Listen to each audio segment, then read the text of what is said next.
Yo, this is 2014, this is WFX, shouting out to all my Swiss beatboxers. Keep the beats alive, put some soul in there, boom.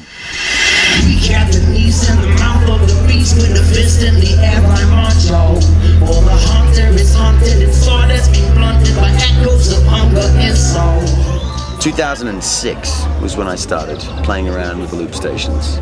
I was already using effects over my voice in lots of different bands. From about 2001, I started playing with the GT6 effects processor on my voice. So I was playing doing lots of delays and lots of reverbs, and you know, playing with the different pitch shifters and bass lines. And then around 2006, I saw this guy called Mal Webb. He's a very good beatboxer and vocalist, and he was, but he's not like a hip hop beatboxer. He does like very weird, eccentric stuff. It's like Bobby McFerrin mixed with Aphex Twin. That's the kind of stuff he does. It's weird. So I saw him using a loop station, and I was like, wow, I've never seen anything like it before. Beatboxing and looping it, and then singing, and then looping and layering, and I was just like, and then I went home and I thought about it, and I was like, wow, if I had a loop station with the effect pedal, because I've already got all these sounds, I could loop them in. I could try and do something really different, really original. So the first was, I started with the GT6 and the Akai Head Rush pedal loop station, and that's all I had. And every time I would make a loop, I'd have to then tap tempo the GT6 so that my delays would be in time. Then in 2009 is the GT10B. Well, the GT10 and the 10B came out, and I went to buy the GT10 because I had a GT8, but then when I tried the GT10B, the bass effects processor, it blew my mind, because with the GT8, and you could only do 3 good bass sounds. There was like an octave sound, which sounded like a sine wave, so it was really nice bass sounds. Then there was an octave one that made me sound like whoa, whoa, whoa sounds, and then there was one synth which sounded good. That's it. With the GT10B, I've got like 20 different bass sounds I can make, because it's a bass effects processor, and you just put all the effects on and a tweak, and already it sounds good.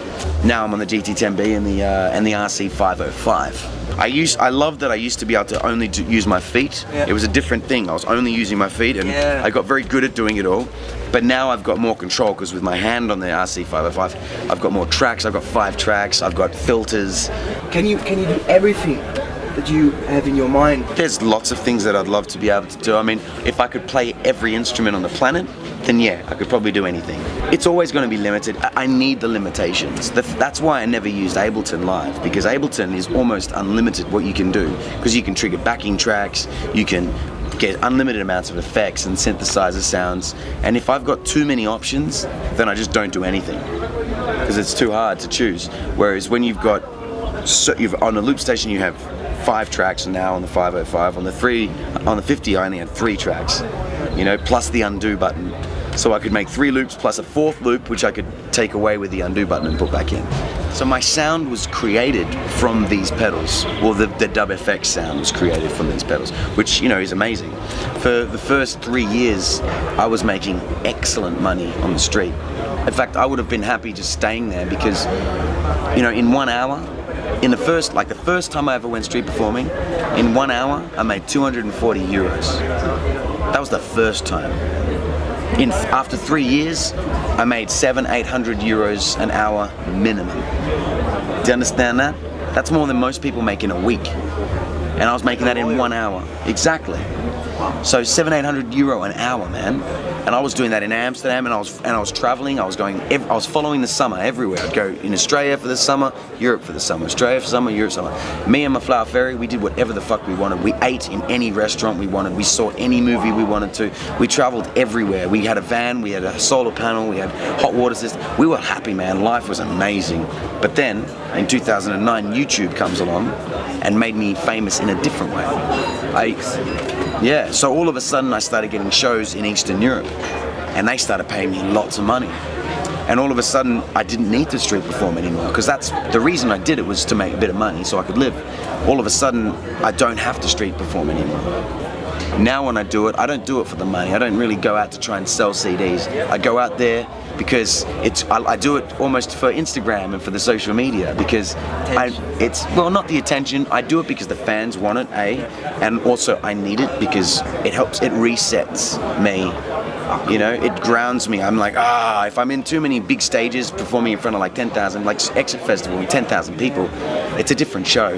It has to be bang, straight on. I have to do 4-minute songs. Everything has to be calculated. When I'm on the street, I can make a beat and let that roll for like 10 minutes. I can do the one song that lasts 10, 15 minutes if I want, because it's my fucking show. It's my street. This is my sound system. You can fuck off if you want. I don't care. I'm here for me.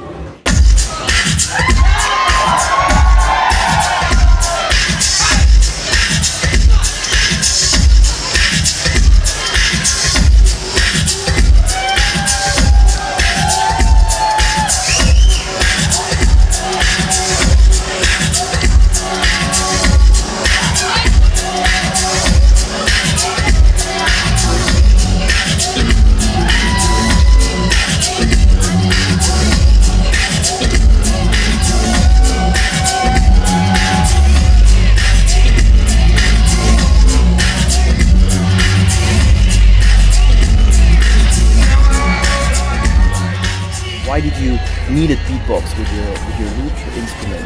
Well, before I was beatboxing originally at school when I was like 16, 17 years old. Just to be cool?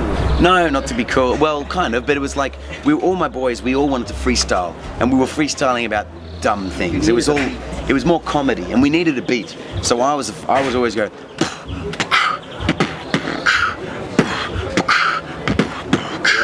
and then one day I started going, and then I started doing, and now I got into the sound of, and I learned how to make the sound stronger and louder because it was so loud. People fell in love with the originality of the sound that I had, and the beatboxing is part of it. It's a very big part of my show, and I know whenever I do it on stage, everyone's like, yeah, they love it that I'm making the beats. There are so many more ideas that I wish that I could beatbox drum and bass like Reaps One or all these other beatboxers can do drum and bass. Beautiful. I can't do it. With my beatboxing, I only ever do a kick, a snare, and a hi-hat. I can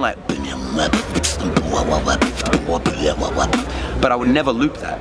Okay. Because if I loop that, I can't take the bass away. Yeah. The bass is always there. Just the drums. I just did the drums. Then I layer the bass line on a different channel so I can take it away or take the drums away. I've been in UK, Italy, Poland, France, Germany, Belgium, and the Netherlands. Seen the Baltic states, lived in Austria, Hungary, Czech Republic, and Romania. I've seen Bulgaria, Russia, and Georgia, Ukraine, Greece, Turkey, and Canada, Africa, USA, New Zealand, Thailand, India, Nepal, Sri Lanka, Japan. So many more places to go. To make it all happen, I'm gonna let you know. See, I got too many lyrics stuck in my brain. Too many melodies and I'm going insane.